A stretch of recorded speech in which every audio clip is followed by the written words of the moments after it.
Good afternoon. This is our weekly insight for November 12th, 2012. It's been a risk-off week in the market since last Tuesday, with the U.S. Stock market down about 3%. And now that we're through the elections, it seems like all eyes are turned towards the President and Congress and whether or not a resolution can be reached about the fiscal cliff. And then Greece and Europe is also kind of coming back into the headlines now, after being put on the back burner in the weeks leading up to the U.S. elections.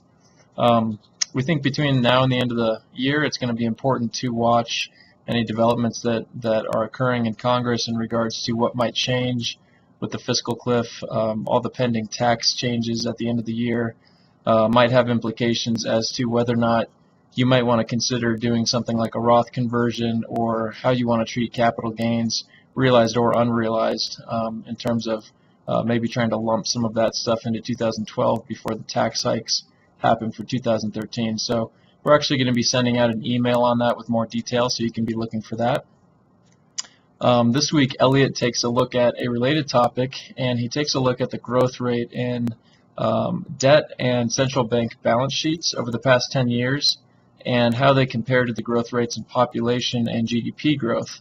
And he kind of poses the question, at what point is there going to be a tipping point in interest rates, and what might be the catalyst for that?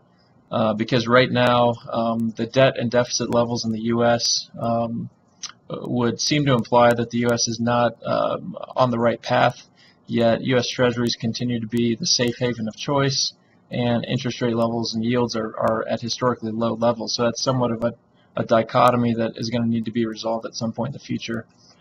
So as always, if you have any questions on any of this, feel free to click the link below this video or reach out to us directly. We hope you have a great week, and we will talk to you next Tuesday. Thanks.